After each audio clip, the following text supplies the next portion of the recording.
Boa noite, Marco Aurélio, tudo bem? Boa noite, um grande abraço a todos, agora podendo voltar a falar um pouco mais, né, tendo mais tempo livre, então meu grande abraço a todos e a todos São Paulinos, esportistas que estão nos ouvindo. E quem é o seu grupo no São Paulo que vai te ajudar a chegar à presidência do Tricolor? Bom, vamos por partes. Na verdade, é um grupo dissidente, pessoas que não estão satisfeitas, que querem mudanças, grupos de oposição. Então, são muitos conselheiros, vitalícios inclusive, que se uniram, se juntam com um programa, um protocolo aí que vamos criar para trazer as mudanças que o São Paulo necessita. E, obviamente, há mais de um candidato, e isso eu respeito profundamente, que é o desejo de cada um, só que não há desunião. Há um companheirismo muito grande para que a gente encontre um nome melhor para a candidatura à presidência do São Paulo. Eu sou um pré-candidato, existem outros do mesmo nível, e a gente espera que com essa unidade a gente possa fazer, apresentar um bom programa de gestão e concorrer à eleição de São Paulo em novembro, dezembro. Ô Marco Aurélio, boa noite. Aqui é o seu Charuto que tá falando. Antes de mais nada, eu quero dar o meu abraço a você. Tentei falar com você quando nós perdemos nosso amigo Sérgio. Verdade. Mas não consegui, mas enfim. Receba aqui o meu abraço direto também a você. E nós falamos nisso 2 anos antes de você ir para a CBF, que você seria um candidato ideal para o São Paulo. São Paulo teve presidentes maravilhosos e teve um desastre, um atrás do outro nesses últimos. Eu não vou tirar, não quero nem saber, não tenho nada com isso. Não tenho medo também de ninguém, mas foi desastre atrás de desastre. Vocês que são São Paulinos, vocês viram isso com dor. São Paulo sempre foi um time de elite, porra. Conhecido como time de elite. Se tornou um time ultrapassado. O que vocês têm na mente? O que vocês podem mudar para que voltar o São Paulo de antigamente? Eu sempre falo que voltar não é bom, porque nada volta, né? Você tem que progredir. E progredir é você fazer uma gestão agora, com todas as dificuldades financeiras que o esporte vai ter, o mundo corporativo vai ter, os patrocínios vão ser menores. Nós temos que reinventar o futebol do São Paulo. Quando a gente fala do São Paulo, a gente fala do futebol. O clube também é importantíssimo. Nós vamos ter que fazer uma gestão muito bem feita em toda a questão do clube como um todo. Mas quem faz receita para o São Paulo é o futebol. Então é ter um futebol que não seja tão caro e possa ser mais eficiente. O São Paulo tem uma divisão de base lá que é o que sustenta o clube.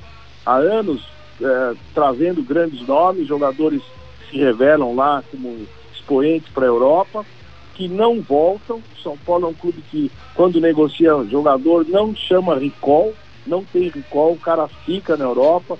Já visto aí os meninos que o São Paulo exportou a vida toda, que fazem sucesso, né? Um ou outro pode não dar resultado, mas aqueles que foram comprados por preços que são relativamente significativos, nenhum deles deu para trás ou saiu do ponto de voltar ao São Paulo em má situação ao Brasil. Então, eu tenho muita certeza que se a gente fizer uma gestão muito equilibrada, de time competitivo, austeridade, diminuição de gastos, enxugamento da máquina, nós teremos o São Paulo que gostaríamos, o São Paulo dos nossos sonhos. Ô, São Paulo, Leandro, e ouvinte, como eu disse aqui, que eu não ia dar moleza para ele, eu espero não ser grosseiro com a minha pergunta, mas eu vou direto ao âmago do problema. Por favor, hein? Você teve uma ligação, e você era a cara do São Paulo na época que você era o diretor de futebol. As coisas que apareciam, você matava no peito e botava no chão, ainda com humor. Você acha que você ainda tem essa identificação com o torcedor? Eu acho. O que não quer dizer que eu vá ter grandes resultados, porque a repercussão, a simpatia, o bom mocismo, o caráter, não querem dizer que você vai ter êxito pleno, mas é um bom caminho para você ter apoio, né? Eu trabalhei esses últimos 5 anos na CBF no futebol feminino, que é bastante complexo, bastante difícil, e a gente conseguiu sair de lá. Com certeza, hoje eu tenho recebido tantas mensagens positivas das atletas e das pessoas que comigo trabalharam, que eu acho que se a gente prosseguir com o mesmo sentido, honestidade, transparência, cara a cara, tá errado, vamos conversar sobre isso, e não ficar maquiando, não ficar disfarçando, não ficar conversando para o dia seguinte vir melhor, a gente consegue o resultado, sim. Mas não quer dizer que eu seja nenhuma chave de sucesso. Eu acho que eu conheço o assunto e, portanto, eu acho que eu tenho boas condições de melhorar o clube e melhorar o futuro de São Paulo. E vou me esforçar muito para isso. Diga. Boa noite, José Paulo. Tudo bom, Marco Aurélio? Ô Zé, tudo bem, e você? E aquela sua calopsita, né? Loris? Loris, tá aqui pertinho. Pô, sensacional, ele parece demais, você. Cara. Ele é demais. Ô Marco Aurélio, deixa eu te perguntar uma coisa. Como que você sai da CBF? Em que condições, em que situação? Houve alguma animosidade? E o São Paulino, você vencendo lá, eu acho que São Paulo merece que você vença, que você é um grande São Paulino e um cara muito competente. O São Paulino pode esperar uma aproximação, porque o Caboclo historicamente também é São Paulino, né? Então o São Paulino pode esperar uma aproximação, um diálogo melhor com a CBF, ou você saiu de lá meio estremecido? Nossa, eu saí de lá, basta ler aquilo que o presidente escreveu na minha saída, né? Eu só posso agradecer, eu postei no Instagram a minha gratidão nesses 5 anos, o tratamento que eu recebi. Hoje eu não parei de receber telefonema de toda a diretoria da CBF. Falta eu falar com o Dr. Carlos Eugênio Carlot, que é uma figura extraordinária, lá, profundo conhecimento jurídico. Ele está longe do Rio, então não tive chance de poder falar com ele, mas só coisa boa. O presidente Caboclo conversando comigo ao telefone. Nós já tínhamos programado uma eventual saída do futebol feminino e talvez até para outro setor da CBF após a Olimpíada, né? Não era nada decidido, mas vamos ver. Eu mesmo já dizia a ele, tá na hora da gente poder mudar isso e tal. Veio a Pia Sundhagen, ficou uma pessoa espetacular, pediu para eu prosseguir e tal, mas eu entendi que não seria correto pensando politicamente no São Paulo, né? Como presidente, como candidato, como pré-candidato, enfim, eu tinha que ser honesto com todo mundo, como eu sempre fui, abdicar dos privilégios, dos direitos, do salário, enfim, de tudo aquilo que a CBF pode proporcionar em termos de uma grande instituição, né? E quando eu falo em privilégios, é você ser reconhecido como alguém que trabalha lá, você conhecer tanta gente importante do meio do futebol, isso tudo é relevante. Mas eu achei que era hora de poder caminhar para um outro rumo depois de 5 anos. Eu vou ter a CBF eternamente no meu coração. Olha, eu vou dizer para você, lá se trabalha com muita técnica, com muito profissionalismo, profissionais escolhidos com muita competência em suas diversas diretorias, né? Então hoje me ligou o Juninho, me ligou o Branco, o Rato, que é do marketing, enfim, o diretor jurídico, todos falaram comigo. Então eu saio da CBF com as portas escancaradas. Aliás, graças a Deus, como eu saí de todos os lugares que eu trabalhei, né?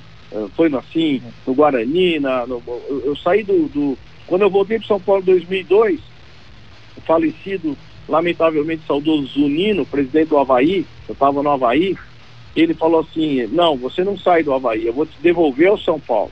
E aí ele veio comigo no dia que eu vim me apresentar no São Paulo. Então, graças a Deus, eu nunca fecho portas, eu espero, né, sempre trabalhar com o maior profissionalismo possível. E a minha relação com a CBF, como presidente de São Paulo, ou diretor, o que seja, será a mesma. Ética, com o distanciamento correto, para que a gente possa, cada um defender o seu lado. Vou me apresentar como alguém que vai defender o clube lá, não vou esperar nada de vantagem, porque em esporte você não deve esperar vantagem em momento algum, e sim aquilo que é o seu direito. E relações boas é uma coisa. Agora, isso não muda os princípios éticos, moral de cada um de nós. Nós vamos estar com boas relações, porém sem nenhum tipo de benefício, vantagem ou qualquer coisa do gênero. Ô Marco Aurélio, boa noite. Você abandonou a medicina? Não, claro que não. Atendo consultório sempre que posso. Essa semana mesmo eu fiz consultório. Qual é a sua especialidade? Só para o ouvinte ficar sabendo. Ô Rei, eu já até te examinei lá uma vez no Santos. Exatamente. Eu faço ortopedia. Ortopedia. Aliás, eu quero mandar, eu não sei se aquele, como é o nome dele que trabalhava com você no São Paulo, o japonês? Sasaki. Você tem contato com ele ainda? Claro. Os fisioterapeutas todos são da minha época. Eu que os levei lá, eu que trabalhei com eles aquele período todo de São Paulo. Grande figura, grande figura. Ricardo Sasaki. Marco, o Ricardo Sasaki, grande figura lá do São Paulo Futebol. E o Rodan também, tá foi um grande fisioterapeuta também. Sim, sem dúvida. Deixa eu te perguntar uma coisa, qual que é o trâmite agora, o Marco Aurélio, com relação à pré-candidatura? Quando é que vocês definem quem será de fato o candidato? Até quando tem que registrar a chapa? Como é que é o trâmite? Explica pra gente. Não, a chapa é registrada só lá próximo mesmo da eleição, tem um prazo de 15 dias antes da eleição para registrar a chapa, e não há nenhuma pressa nisso. O que talvez haja algum tipo de sentimento é que a gente possa realmente escolher aquele que tem mais força, aquele que possa ser o melhor candidato. Não significa, talvez individualmente, alguém muito maior, porque acho que todo mundo ali tem muito serviço prestado ao clube. Então, a partir daí, apresentar os nossos programas, debater e buscar o voto do sócio, votar do conselheiro do São Paulo, que certamente vai pensar se ele quer... Deixa eu contar isso aqui. Ou não. Só um minutinho. Só contar rapidinho, Lélio. Só contar rapidinho o que foi, o que aconteceu comigo aqui. Quem está falando é o Beto, ora. Eu tive uma espondiloristese na L4. Eu praticava esporte e eu tive um mau jeito, mas espondiloristese é um deslocamento pequeno de um elo da coluna. Pode ser assim? Na verdade, ele costuma ser, você já tem a predisposição a esse escorregamento de uma vértebra sobre a outra, L4 sobre L5, por um não fechamento de um anel, chama-se pars interarticulares. E quando você tem algum defeito de formação, vamos dizer assim, você pode, com um movimento, microtraumas ou um movimento mais brusco, fazer o escorregamento de uma vértebra sobre a outra e isso comprimir alguma raiz nervosa. Na época eu praticava esporte de luta e me machuquei. Mas deixa eu falar isso, que é muito importante. Nós falamos no ar esse meu problema. Nós estávamos, não lembro se a gente estava na Brasil 2000 ou foi depois. E eu falei no ar. Imediatamente, olha, eu estou falando isso, tô arrepiado. Eu não conhecia o Marco Aurélio Cunha. Depois nós descobrimos que tínhamos um grande amigo em comum, que é tio da minha esposa, que é o Sérgio Prosdócio. E assim, na mesma hora ele ligou para a rádio e falou: pede pro Beto vir para cá amanhã. Então eu quero aqui dizer aos ouvintes do caráter desse homem, da pessoa que ele é, do ser humano que ele é. Eu te agradeço desde aquela época todos os dias, porque vocês conseguiram fazer andar de novo, praticamente. Então eu tenho que fazer isso aqui, esse testemunho, para que as pessoas saibam que o Marco Aurélio Cunha não é só o brincalhão, não é só um cara, é um cara sério, é um profissional fantástico e um ser humano sem igual. Eu não conhecia o Marco Aurélio. Ele ligou para a rádio e falou: fala para ele vir para cá amanhã. E eu quero te agradecer por isso. Beto, imagina, muito obrigado. Nós ficamos amigos e a vida toda eu sempre ajudei, pude dar um apoio aí a jornalistas, a amigos que começavam na imprensa. Eu me lembro dessa meninada hoje, que está tudo na editoria dos jornais, das rádios, né? Começaram lá no São Paulo com 20, 21 anos, né? E hoje eu os vejo aí maduros, comentando pela televisão, escrevendo textos belíssimos, né? Eu tenho um sentimento tão feliz de vê-los progredir. E hoje a minha filha Maria, de 17 anos, vai fazer 18, entrou na Casper Libero, né? No jornalismo da Casper Libero. E também bem acho que vai ser... Bem feito para ela, viu, Marcos? Ela escreve muito bem, ela lê muito, é uma menina talentosa e me cobra muito, e nesse momento agora também de tantas diferenças, né, de polarização, ela consegue aos 17 para 18 anos me situar muito bem onde eu devo pisar, o que eu devo analisar, me faz refletir. Então, eu tenho muita consideração por todos que começaram comigo, jornalistas, apresentadores, e são da minha geração, uns mais novos, outros claro, da mesma idade. E obrigado, Beto, por isso. Certamente sempre fiz assim e vou continuar fazendo. Marco Aurélio, deixa eu fazer uma pergunta para você. É o Lélio de novo? Claro, Lélio, imagine. É o seguinte, vai voltar da pandemia, ninguém vai saber como é que os clubes vão estar.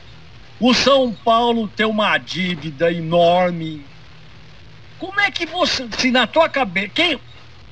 Outra coisa, quem vai ser seu vice, você já tem, e como é que vocês vão resolver esse pipinaço? Olha, Lélio, veja só, o mundo está mudado. Nós vamos ter que reinventar muita coisa. E agora, no momento de crise, de dificuldade, que as grandes pessoas se apresentam, né? As boas cabeças, os idealistas, porque nesse momento que a gente tem que criar novas fórmulas. Eu vejo, por exemplo, que tem muito dinheiro que poderá vir por conta de coisas que nós nunca mexemos, que é exatamente o contato com o torcedor, é a participação do torcedor no clube, o futebol por vídeo, né, videogame, você vê como é que chama isso? Até me fugiu o nome. CBF fez agora, né? Isso foi absolutamente bem divulgado. A nossa atleta Bia Zanerato até ganhou um jogo que é como videogame, né? Do FIFA, qualquer coisa. E ela ganhou de uma espanhola lá que é craque no assunto. Então tem muita diversificação, especialmente nessas novas ferramentas. A gente fica falando de televisão, mas você tem um monte de forma de comunicação, de arrecadar recursos. Veja quanta gente influencer aí, que tem blogs, tem Instagram, que arrecadam por sua... o nome é Eflix, a Maria está me corrigindo aqui, como sempre, me ajudando nessas coisas, né? Então hoje você tem receitas de pessoas influentes que você nem imagina, que vale mais do que publicidade e futebol. Então é reinventar, é criar novos recursos, receitas alternativas, né? Estar próximo do seu consumidor, que é o torcedor, é ele que movimenta a máquina do clube. Mas vai estar em crise. Vai estar em crise todo mundo. Nós vamos ter que fazer coisas diferentes. Imagine, o mundo do entretenimento está numa crise absurda. Shows, teatro, cinema, como é que vai ser? Turismo, hotéis. Acho que tem gente em pior situação que a gente. E nós vamos ter que todos unidos criarmos modelos de gestão e de inter-relações que possa aumentar a sustentabilidade de cada setor.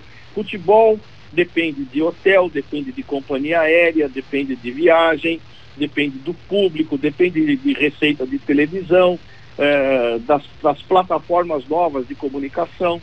Eu acho que esse é o caminho do futebol, você buscar receitas que possam, nesse momento, nos ajudar. Deixa eu só perguntar, lembrar, estamos no YouTube já estamos no YouTube. E o seu vice, Marco, você não respondeu. Não tem ainda, é muito cedo. Isso são composições de pessoas competentes que nós vamos, em comum acordo, escolher. Não sou eu que escolho o vice. O vice é alguém que tenha muito a colaborar com São Paulo, uma cabeça boa, ideia boa, e que possa estar junto nesse processo, se for o meu vice, né?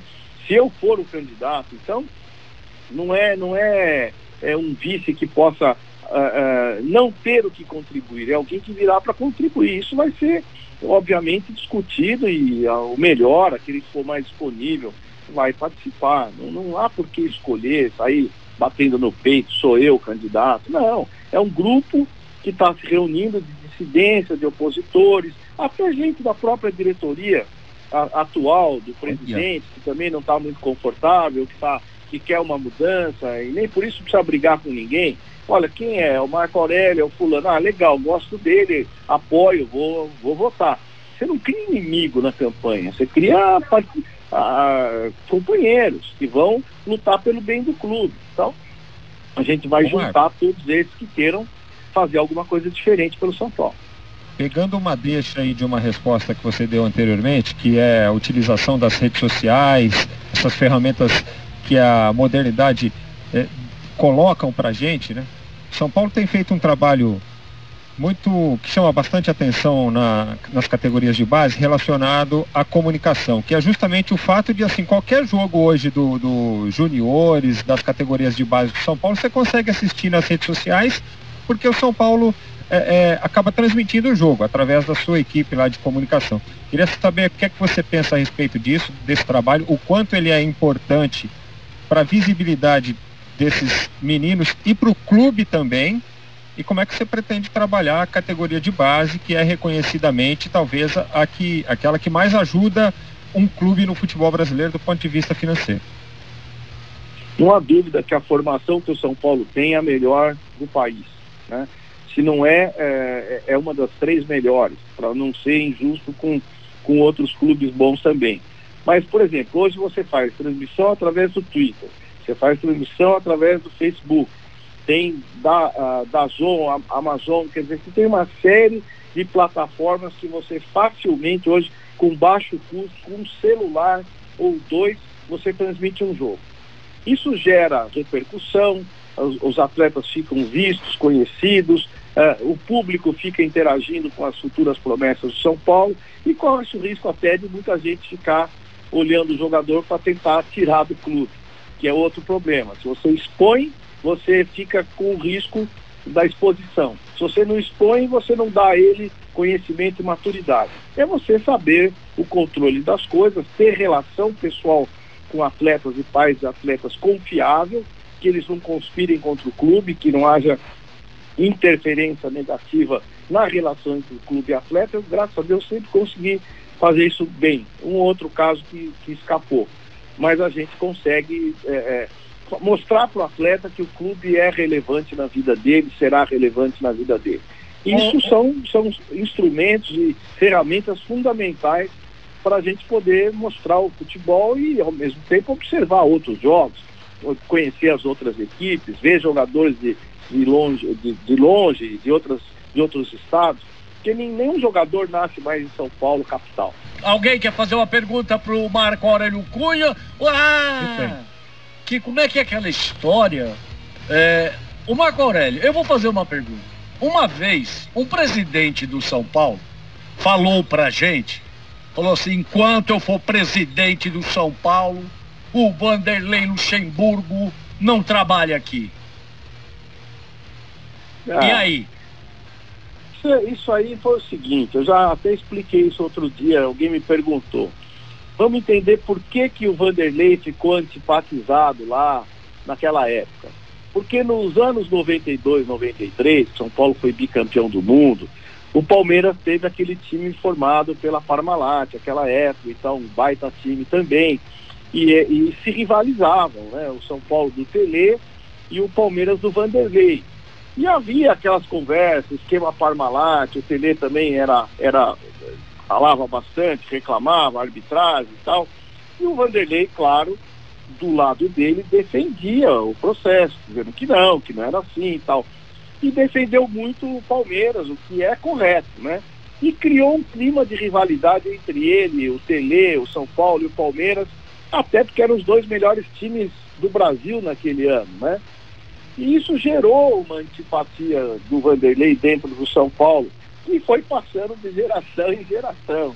Mas, obviamente, eu não tenho o menor problema com isso. Acho que Isso já passou, já acabou. A gente não deve guardar esse tipo de rancor e de nada. Imagina, o Muricy já saiu, já voltou, foi pro Inter, foi pro Palmeiras, trabalhou no Santos.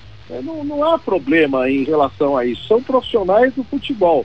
Só que às vezes marca muito. O Tite marcou muito com o Corinthians.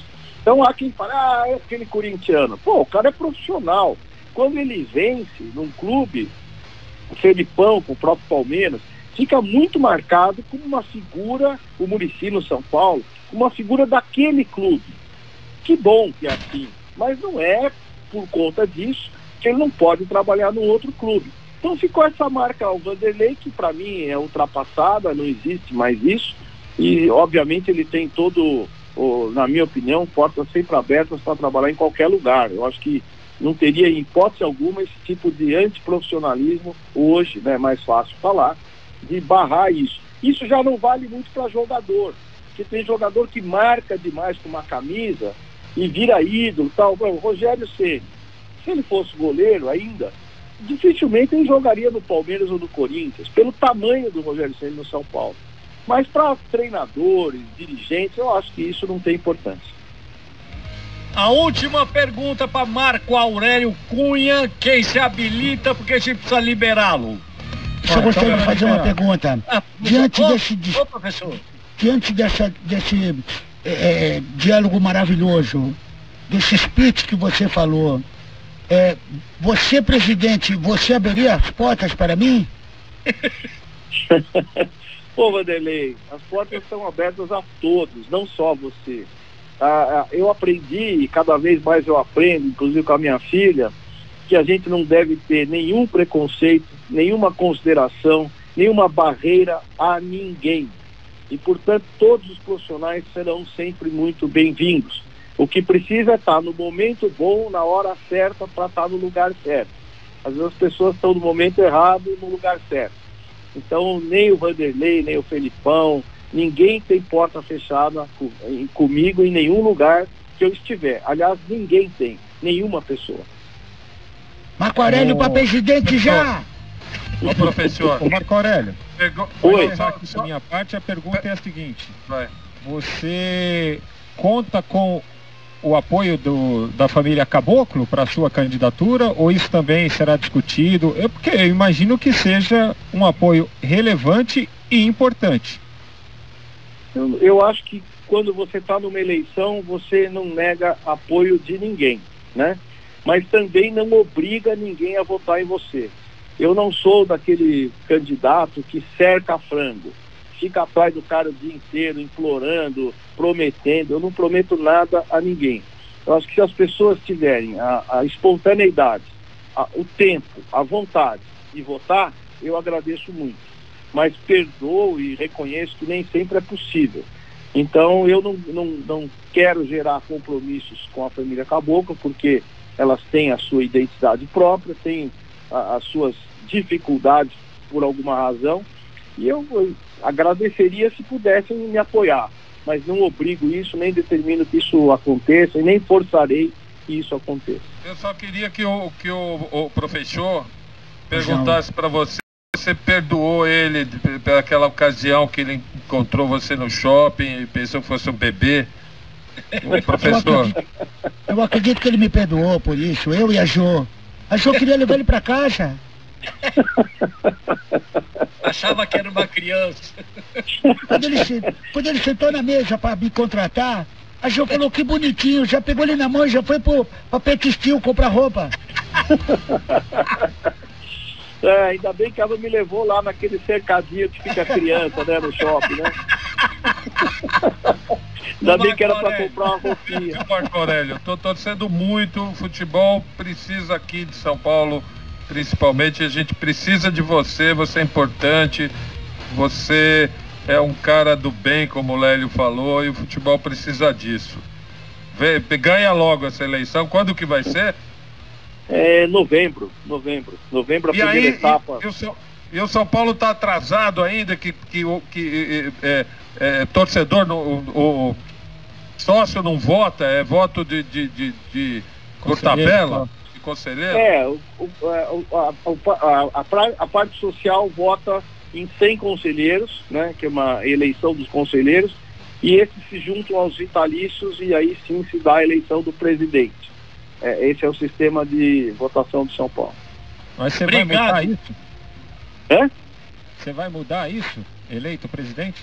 O presidente não muda, quem muda é a Assembleia Geral de Conselho, né? A gente pode melhorar um pouco, democratizar talvez um pouco mais São Paulo, mas eu acho que também há uma barreira de proteção boa com o Conselho, porque senão você abre demais e muita gente que talvez não merecesse crédito, ou grupos que são enraizados em alguma coisa que não deva ser boa, possam ter acesso à nossa instituição. Mas eu acho que democratizar sempre é bom, só não podemos exagerar nisso, porque senão vira terra de ninguém. Marco Aurélio, muito obrigado mais uma vez. Tô torcendo por você. Eu vou fazer campanha por você. Porque você trabalhou no Santos também e fez um baita trabalho lá. Obrigado, Marco Aurélio. Um abração pra você. Pô, eu que agradeço a vocês três aí. Saudades aí do Beto, do Zé Paulo, sua. Tamo junto. Sempre que puder, tô aí. O que mais importante é a gente ter bom humor e coração aberto. Aí falar as coisas de frente. Obrigado, um abraço a cada São Paulino que esteve conosco aí. Obrigado. Abração, obrigado. Na geral.